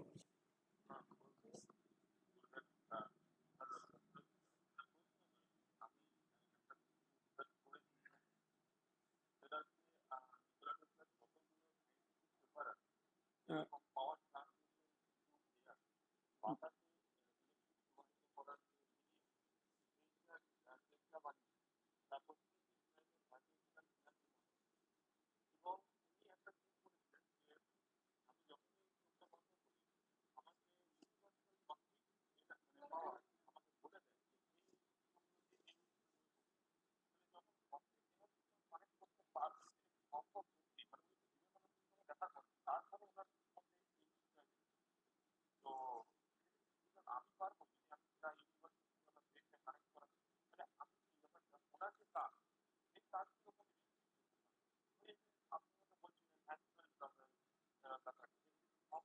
সম্ভব। আমি তোমার করাবো অ্যাস্ট্রাল ট্রাভেলস, ফার্স্ট লাইফে নিয়ে যাবো, একদম ইজি কাজ এগুলো। আর 369-এর এই যে নিকোলা টেসলার যে থিওরি, এটা নিয়ে ভিডিও আনবো, ওইটা বলে দিচ্ছি কি ওটা। 369 অ্যাকচুয়ালি আমাদের এই যে পৃথিবী সৃষ্টি হয়েছে না, এই পৃথিবী, আহ, আমরা এটা ভাবতে থাকি, ওদিকে আর যাচ্ছি না, অনেক বড় হয়ে যাবে। 369-এর ব্যাখ্যাটা দিই। আমাদের এই পৃথিবী যে সৃষ্টি, এখানে 9টা গ্রহের প্রভাব আছে। তার প্রমাণ কি? দেখো, চন্দ্রের সূর্যের আকর্ষণে জোয়ার ভাটা হয়, এবং ওই জোয়ার ভাটার সময়ে সময়ে দেখো অনেক মায়েদের গাঁটে পায়ে ব্যথা হয়। তার মানে কি? চন্দ্রের প্রভাব মানুষের শরীরে আছে। তা নাহলে জোয়ার ভাটার সময় তার ব্যথা বাড়ছে কেন? অর্থাৎ গ্রহের যে প্রভাব এই পৃথিবীতে যেমন কন্ট্রোল করছে, এই পৃথিবীতে যেমন গ্রহের এনার্জি কাজ করছে, তেমন একটা মানুষের শরীরেও কাজ করছে। রাতের বেলা, রাতের বেলা কোনো রিচ খাবার খেলে ডাইজেস্ট হয় না কেন? সূর্য আমাদের ডাইজেশন পাওয়ারের উৎস, তাই রাতে তার পাওয়ার না থাকার জন্য আমাদের রাতে রিচ খাবার পণ্ডিত জ্ঞানী ব্যক্তিরা খায় না কেন? ওটা তার ডাইজেশন প্রবলেম হবে। তাহলে সূর্যের প্রভাবও আমাদের শরীরে আছে। অক্সিজেন নিয়ে আমরা দম বন্ধ করলে আমরা মরে যাব, তাহলে অক্সিজেনেরও প্রভাব আছে। অক্সিজেন হচ্ছে বুধ গ্রহ, অক্সিজেন বুধ গ্রহের আন্ডারে। তো এইভাবে আমাদের শনি গ্রহ আকাশতত্ত্ব, আমাদের পেট যদি লোড করে গলা পর্যন্ত খেয়ে নিয়ে আমরা অসুস্থ হয়ে যাই, পেটে স্পেস রাখতে হয়, ফাঁকা রাখতে হয়, যেটা আকাশতত্ত্ব। আকাশতত্ত্ব শনিদেব কন্ট্রোল করে। শনি গ্রহ, দেব ছেড়ে দাও, শাস্ত্র ছেড়ে দাও, প্ল্যানেটারি কম্বিনেশনে এসো। এবং জুপিটার, বৃহস্পতি কি করে? বৃহস্পতির কাজ হচ্ছে তিনি একটা মানুষকে ব্রিলিয়েন্ট করে তোলে, জ্ঞান দেয়। বুধও জ্ঞান দেয়, কিন্তু বৃহস্পতি হচ্ছে মেন জ্ঞানের আধার। এক একটা গ্রহ এক একটা, যদি চন্দ্রেরও পাওয়ার মানুষের শরীরে থাকে, বুধেরও যদি থাকে, সূর্যেরও থাকে, তাহলে বৃহস্পতিরও আছে, জুপিটার। তো জুপিটার হচ্ছে আমাদের, জুপিটার আর সান আমাদের নাভির উপরের পোর্শনে, আমাদের যে 7 গ্ল্যান্ডস আছে, এই 9টা গ্রহ আমাদের 7 গ্ল্যান্ডসের উপরে ওতপ্রোতভাবে কানেক্টেড হয়ে থাকে। মঙ্গল গ্রহ কানেক্টেড, ওই নাম্বারে আসবো কিভাবে আমাদের বডির সঙ্গে কানেক্ট ওই নাম্বারগুলো। আমাদের মঙ্গল গ্রহ থাকে আমাদের মূলাধার চক্র, মানে আমাদের ইউরিনাল অর্গানের 1.5 ইঞ্চি উপরে। যে মঙ্গল গ্রহ যে হচ্ছে আমাদের মাটির কারক, মাটি, সেই মঙ্গলের নাম্বার হচ্ছে 9, মঙ্গলের সংখ্যা হচ্ছে 9। উনি তো অ্যাস্ট্রোলজির নাম্বার দিয়ে এটা বানিয়েছেন নিকোলা টেসলার। আমি সিস্টেম বলে দিচ্ছি, করে দেখো, লাইফ চেঞ্জ হয়ে যাবে। 9 আসছে মঙ্গলের, 9 সংখ্যা, 9 নাম্বারকে রিপ্রেজেন্ট করে মার্স, যার প্লেস, যার স্থান হচ্ছে আমাদের মূলাধার চক্র। ওই গ্ল্যান্ডটার ইংলিশে কি নাম বলে মাথায় আসছে না, কি গ্ল্যান্ড কি বলে, আমাদের শেষ যে মূলাধার চক্র, ওটা একটা গ্ল্যান্ড, সুপ্রনাল বা অ্যাড্রেনাল, গোনাড, হ্যাঁ সরি গোনাড, অ্যাড্রেনাল হচ্ছে উপরে, গোনাডস। তো এখন এই গোনাড, ওই গ্ল্যান্ডটাকে কন্ট্রোল করে মার্স, মার্সের নাম্বার 9। হ্যাঁ, এবারে আমাদের যে থ্রি, যে মানে অবাক হয়ে যাবে যে কত সুন্দরভাবে উনি বানিয়েছেন, যে 3 হচ্ছে বৃহস্পতির, জুপিটারের নাম্বার, যে থাকে আমাদের মণিপুর চক্র, যেখানে ডাইজেশন পাওয়ার, এবং সানও ওখানে থাকেন, এবং নাম, যশ, প্রতিষ্ঠা, অর্থ, সম্পত্তি সব আমাদের আপার অ্যাবডোমেনে থাকে, যার নাম্বার 3। এবং 6 হচ্ছে লাক্সারি, 6 হচ্ছে শুক্র, ভেনাস। শুক্র কোথায় থাকেন? শুক্র আমাদের হাতে এখানে থাকেন, এবং আমাদের যে মণিপুর স্বাধিষ্ঠান, মণিপুরের নিচে যে স্বাধিষ্ঠান চক্র, মূলাধার আর মণিপুরের মিডিল হচ্ছে স্বাধিষ্ঠান চক্র, যেখানে ভেনাসের স্থান, যেখানে আমাদের মন অবস্থান করে। আমাদের মনকে আগে লাক্সারিয়াস বানাতে হয়, তারপরে সে এটা ওটা কিনে বাড়িতে লাক্সারিয়াস দ্রব্য রাখে, তবে তার শরীর লাক্সারিয়াস হয়। তার সব ক্ষেত্রে সব কিছুর মেন গোড়া কারণ হচ্ছে মন। তাই আমাদের মনের নাম্বার হচ্ছে 6, যার যে 6 নাম্বারকে রিপ্রেজেন্ট করে ভেনাস, মানে হচ্ছে শুক্র, যে থাকে আমাদের লয়ার অ্যাবডোমেন। অর্থাৎ 9 হচ্ছে আমাদের মূলাধার চক্র, 3 হচ্ছে আমাদের মন, নাভি, লয়ার অ্যাবডোমেনে ওখানে মন থাকে, আর আপার অ্যাবডোমেন হচ্ছে 3, যেখানে এই তিনটের উপরে পুরো আমাদের সুখ সুবিধা আনন্দ নির্ভর করছে। তাই কোনো ব্যক্তি নিকোলা টেসলার যে থিওরিগুলো দিয়েছে, ওরা ওরা যারা যারা দিয়েছে ইউটিউবে, ওরা কেউ এর রিয়েল ব্যাখ্যা না জানে, আর না এটাকে অ্যাক্টিভ কি করে করতে হয় না জানে। এখানে ওয়াটার টেকনিকও অ্যাপ্লাই করতে হবে, তবে এটা অ্যাক্টিভ হবে। এবং এটাকে অ্যাক্টিভ করার জন্য তাকে মূলাধার চক্র জাগরণ করতে হবে। মূলাধার চক্র কিভাবে করবে? এটা সকালবেলা সূর্য ওঠার পূর্বে, তিনবার এটা, এই মেডিটেশনটা অন্তত 3 টাইম করতে হবে, 3 টাইমস। কুণ্ডলিনী জাগরণের ধ্যানটা 3 টাইমস করতে হবে, 11 মিনিট করে, সূর্য ওঠার আগে। আবার এই যে কোনো চিন্তা সকালে 3বার, ওরা ইউটিউবাররা বলেছে তুমি যেটা পেতে চাও সেটা সকালে 3বার বলবে, দুপুরে 6বার বলবে, আর রাত্রে 9বার বলবে। না, এটা থিওরি নয়। তুমি বললেই যদি সব ঘটে যেত, তাহলে তো লোকে সবাই তাহলে এই 3বার, 6বার আর 9বার বললেই ঘটে যাবে না। তোমার তো 3টে গ্ল্যান্ডের অধিপতি ওই 3টে নাম্বার, এই 3টে গ্ল্যান্ডকে জাগাতে হবে, এইটা এর মানে। এটা নিয়ে বিশেষভাবে আমি আসবো ভিডিওতে, এটা বিশেষ কিছু ব্যাখ্যা আছে। 3বার তুমি 3 টাইমস মূলাধার চক্রের মেডিটেশন করবে 11 মিনিট করে। ওম ওম হ্রিম কুলকুণ্ডলিনী ফট, এটা 11 বার 3বার বলতে হবে, মানে 33 বার এটা বলতে হবে এই মন্ত্রটা সকালে। তারপরে দুপুর টাইমে বলতে হবে তোমার স্বাধিষ্ঠান চক্র অ্যাক্টিভ করাতে হবে। স্বাধিষ্ঠান চক্রের মন্ত্রটা ওখানে 6বার বলতে হবে, 11 বার করে, মানে 66 বার বলতে হবে। ওর যে বীজ মন্ত্রটা বললেও হবে, কুণ্ডলিনীর যে লাম মন্ত্রও বললে হবে। আর এবারে মণিপুর চক্র ওটা বলতে হবে 9 বার, 9 × 11, 99 বার, নট 9, 99 বার এটা করতে হবে। 21 দিনে সবকিছু সিদ্ধ হয়, 21 দিন করতে হবে। মানে 21 দিন, ওই 21 দিন নিরামিষ আহার করতে হবে, নিরামিষ আহার করতে হবে। ওই 21 দিন তাকে ভোরে ঘুম থেকে উঠতে হবে এবং ওই 21 দিন সম্পূর্ণরূপে শুদ্ধভাবে থাকতে হবে। করে দেখুক কেউ, নিকোলা টেসলার থিওরি তো অনেক মানুষ প্রয়োগ করেছে, কোনো ফল হবে না। 3, 6, 9 নয়, 33, 66, 99 এবং 33 বার মূলাধার চক্র অ্যাক্টিভেট করতে হবে সকালে, স্বাধিষ্ঠান চক্র 66 বার, আর মণিপুর চক্র 99 বার। উনি এটা বোঝাতে চেয়েছেন, ওই জন্য জ্ঞানী ব্যক্তিরা খুলে বলেন না, তোমাকে বোঝার জ্ঞান লাভ করতে হবে। ওই ভিগুর দাদু নৃপেন বাবু হতে হবে তোমাকে। ভিগুর দাদু নৃপেন বাবু যদি তুমি না হও, তাহলে তুমি কোনো শাস্ত্রের কথাও তুমি উপলব্ধি করতে পারবে না। এখানে তোমার অ্যাস্ট্রোলজি জানতে হবে। অ্যাস্ট্রোলজি জানলে তবে তুমি এই গ্রহের নাম্বার জানবে। গ্রহের নাম্বার জানলে তবে তুমি বুঝতে পারবে এই 3টে প্লেস, পরপরই 3টে প্লেসকে তিনি অ্যাক্টিভেট করতে বলেছেন দিনের 3টে টাইমে। আর কিচ্ছু নেই এখানে, বুঝতে পারছো?